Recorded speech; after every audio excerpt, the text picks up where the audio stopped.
wassalatu wassalam al-atamman al-akmalan ala al-mab'uth rahmatan lil alamin wa ala alihi wa sahbihi wa man tabi'ahum bi ihsanin ila yaumiddin. Amma ba'd. Ma'asyiral muslimin, jamaah sidang Jumat yang dimulakan Allah tabaraka wa taala, marilah kita senantiasa bersyukur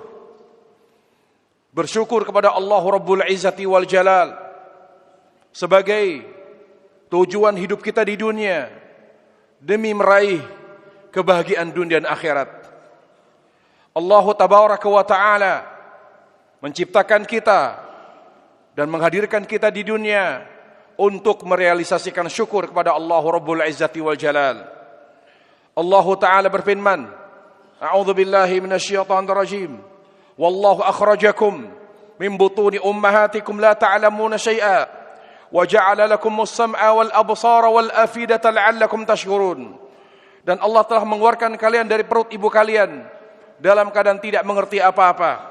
Lalu Allah memberikan kalian pendengaran, penglihatan dan hati agar kalian bersyukur.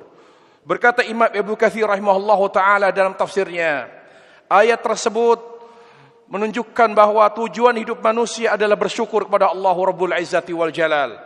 Oleh karenanya, karena tujuan hidup kita di dunia adalah bersyukur, ada dua kewajiban besar yang harus kita laksanakan dan kita jaga selama hayat masih di kandung badan. Kewajiban pertama, ikhlas dan bertauhid kepada Allah Rabbul Izzati wal Jalal. Yang kedua adalah mencontoh Rasulullah sallallahu alaihi wasallam dan mengikuti petunjuknya. Ma'asyiral muslimin, rahimani wa rahimakumullah. Pada khutbah Jumat di hari yang penuh berkah ini, khatib berwasiat kepada diri pribadi dan kepada para jamaah agar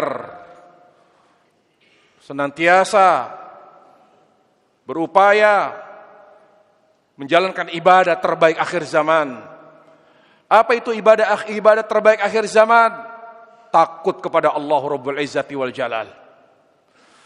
Kita akan tergerus, kita akan terombang-ambing oleh berbagai macam fitnah, baik itu fitnah syahwat maupun syubhat.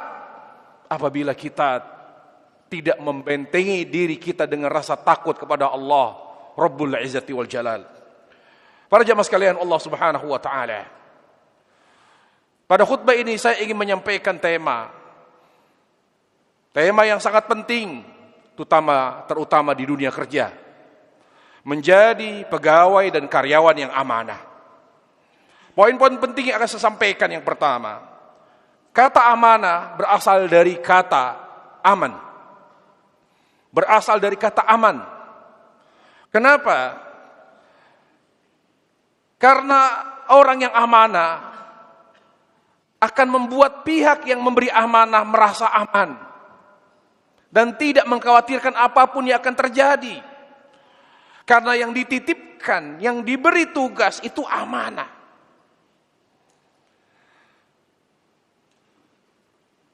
Kemudian Allah Subhanahu wa taala secara khusus memerintahkan kita sebagai hambanya untuk menjalankan amanah, semua macam dan jenis amanah.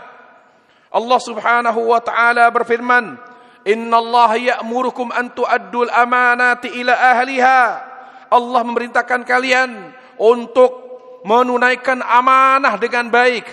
Allah Subhanahu wa taala berfirman, "Inna 'aradnal amanata 'alas samawati wal ard fa abayna an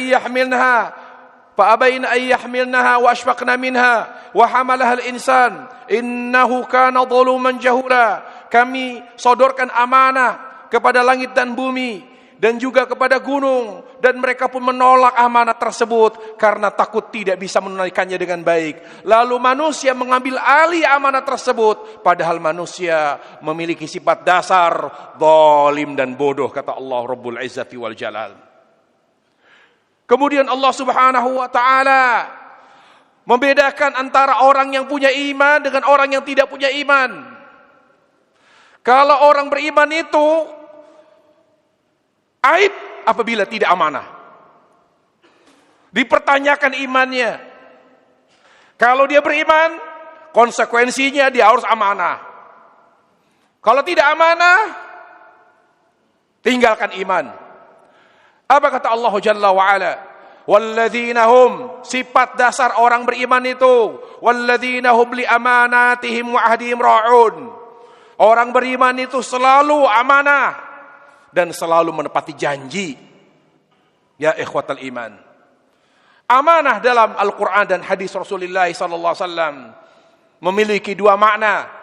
Ada makna yang umum dan ada makna yang khusus.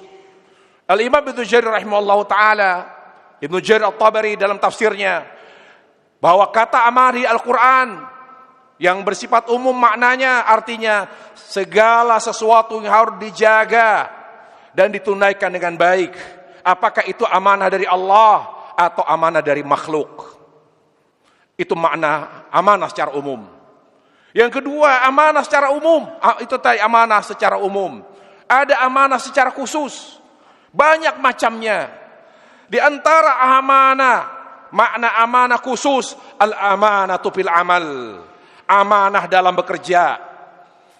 Rasulullah SAW sampai berkomentar terkait dengan amanah dalam bekerja. Rasulullah SAW bersabda, Inna Allah yuhibbu al-abda idha amila amalan ayyutqinah. Rasulullah SAW bersabda, Allah itu mencintai seorang hamba yang bekerja secara profesional. Bekerja secara totalitas. Bekerja dengan jujur. Bekerja dengan penuh kedisiplinan. Itu kata Nabi SAW. Ingat, kita ini umat Nabi. Kewajiban kita mengikuti arahan beliau SAW. Kalau kita mengaku umat Nabi Muhammad SAW, tunjukkan, kata Nabi, Allah mencintai seorang hamba yang bekerja amanah, disiplin, jujur, dan bekerja secara profesional. Pertanyaan berikutnya adalah, fenomena yang ada sekarang, sedikit yang amanah, karena itu tanda akhir zaman. Hilangnya amanah dari kebanyakan kaum muslimin. Khianat itu menjadi familiar bagi kaum muslimin. Kejujuran, amanah, suatu hal yang langka dan aneh. Tapi kita tidak boleh berpangku tangan dengan kenyataan itu. Kita harus lawan. Karena itu adalah upaya syaitan untuk menghancurkan kita. Apakah tidak ada karyawan yang amanah? Ada. Apakah kita tidak bisa menjadi karyawan dan pegawai yang amanah? Bisa. Karena amanah itu ibadah. Selama kita hidup, selama itu kita beribadah kepada Allah. Karena amanah ibadah, maka selama itu kita berupaya beribadah kepada Allah. Bukan hanya melalui salat, bukan hanya melalui puasa, bukan hanya melalui zikir dan baca Quran.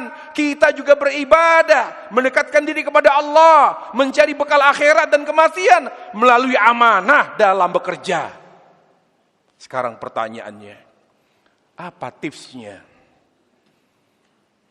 Apa sebab yang membuat karyawan, yang membuat pegawai menjadi amanah? Berikut sebab-sebab tersebut. Pertama, takut kepada Allah. Karena khianat itu penyimpangan. Sebagus apapun ibadah kita,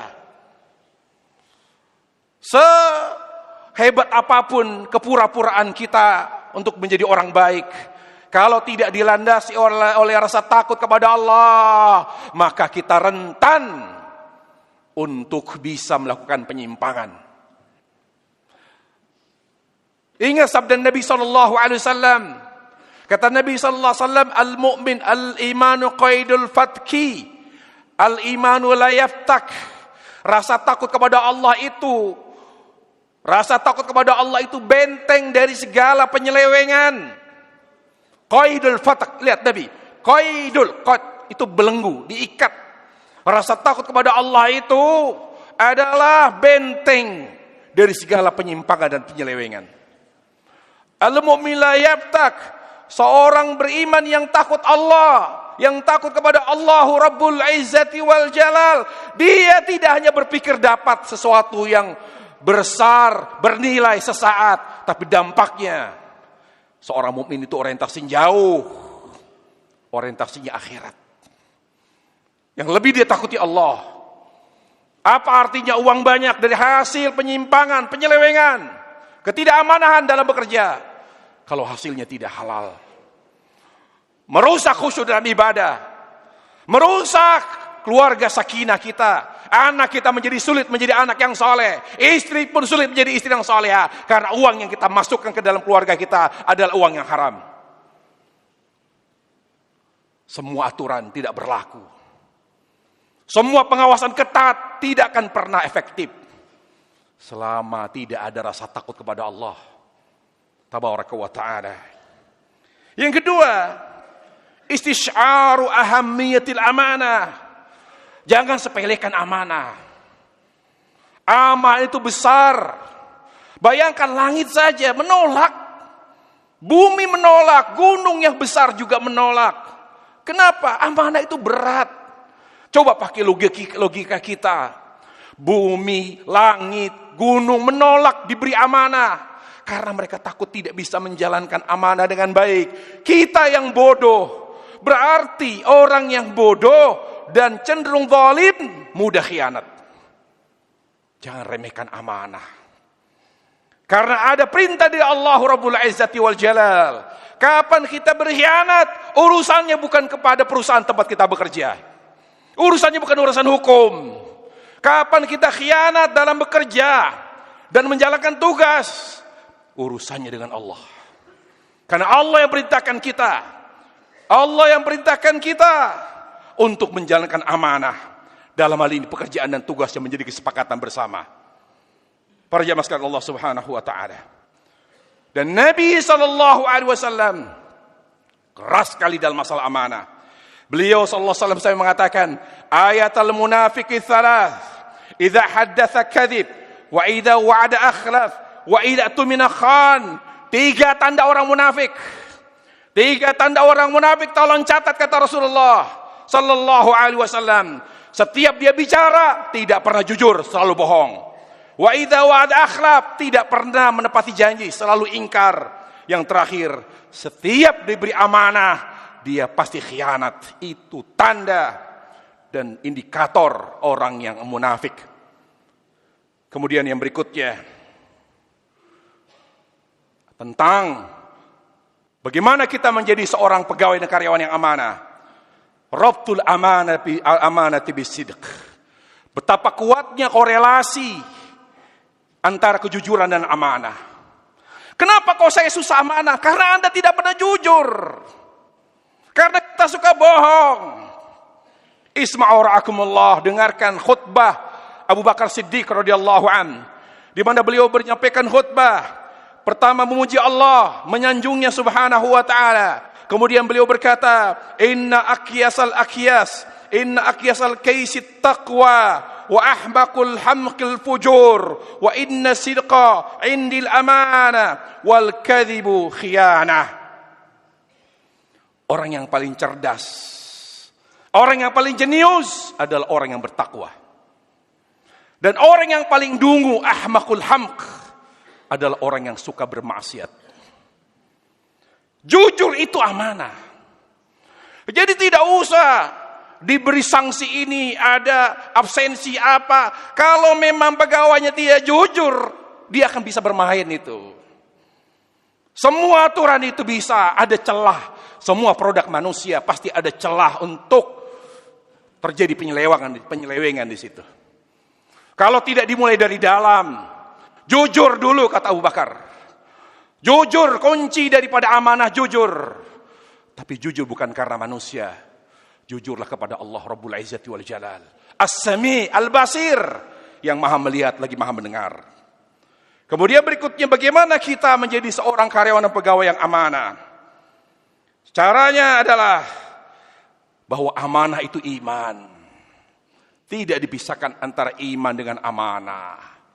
Oh, berarti kalau saya suka mencuri, kalau saya tidak disiplin, kalau saya melanggar kesepakatan saya dengan perusahaan tempat saya bekerja, berarti iman saya dipertanyakan. Tidak bisa dipisahkan amanah dengan iman. Isma'u rahimakumullah, dengarkan hadis Nabi SAW yang diriwayatkan Imam Ahmad yang sampai sanadnya kepada Anas bin Malik. Apa kata Nabi SAW? La imana liman ala amanatah, liman la amanata lahu. Tidak ada iman, dipertanyakan imannya orang yang tidak amanah. La waladina liman la ahdalahu, dipertanyakan agamanya yang tidak pernah menepati janji. Lihat sabda Nabi yang tegas. Dipertanyakan imannya dia yang sudah diberi amanah pekerjaan tugas oleh perusahaannya, tapi dia tidak amanah. Amanah waktu, amanah tugas, amanah apapun. Tidak dipertanyakan imannya. Dan dipertanyakan agamanya kalau dia tidak pernah menepati janjinya. Itu beberapa sebab, semoga bermanfaat yang bisa saya sampaikan pada khutbah pertama ini. Aqulu qawli hadza wa astaghfirullah li wa lakum wa lisairil muslimin min kulli dhanb fastaghfiru innahu huwal ghafurur rahim.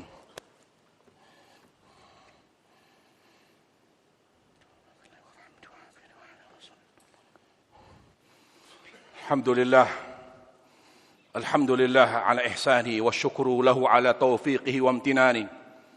Wassalatu wassalamu ala hadil bashariyati jam'a الذي أدى الأمانة وناصح الأمة وجاهد في الله حق جهاده وعلى آله وصحبه وسلم تسليما كثيرا. أما بعد يا إخوة الإيمان, seorang hamba yang hidup di akhir zaman, tolong bentengi diri dengan takut kepada Allah.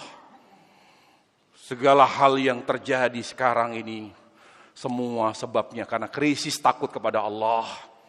Kita tidak usah bicara teori, jujur, sabar, amanah, semua itu teori.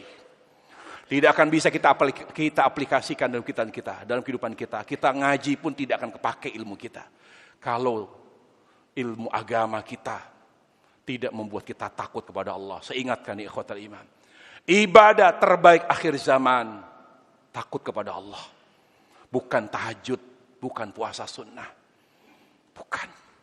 Kalau ingin menjadi orang yang baik, istiqomah, jadilah hamba yang takut pada Allah.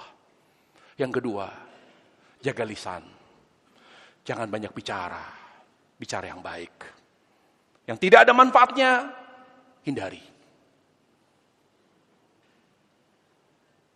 Jangan banyak mengeluh tidak memberikan solusi.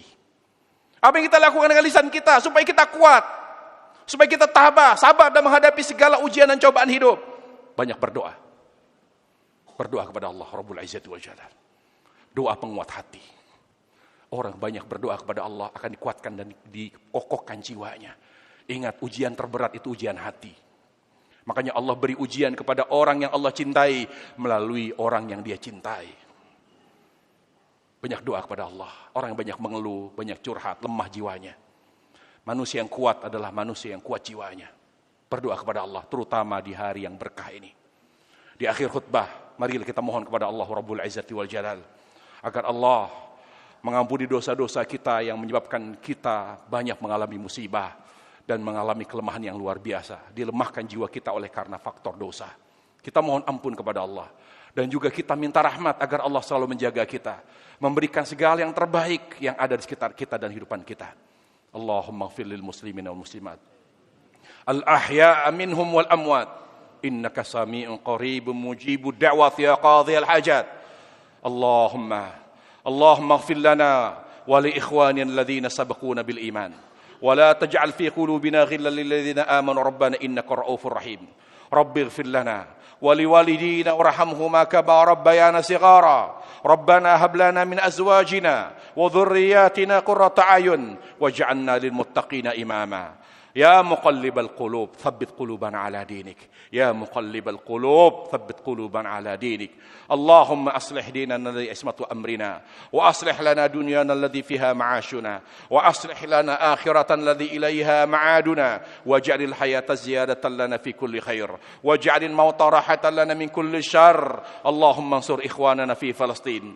Allahumma ansur ikhwanana fi Gaza. Allahumma dammir Yahud. Allahumma dammir Iran. Allahumma اللهم دمر كل أعدائك يا أرحم الراحمين. اللهم انصر المسلمين في كل مكان، اللهم انصر المستضعفين في كل مكان. اللهم آتنا في الدنيا حسنة وفي الآخرة حسنة وقنا عذاب النار. سبحان رب العزة عما يصفون والسلام على المرسلين والحمد لله رب العالمين. عباد الله، إن الله يأمر بالعدل والإحسان وإيتاء ذي القربى وينهى عن الفحشاء والمنكر والبغي يعظكم لعلكم تذكرون. فاذكروا الله يذكركم واشكروه على نعمه يزدكم ولذكر الله أكبر والله يعلم ما تصنعون. أقيموا الصلاة.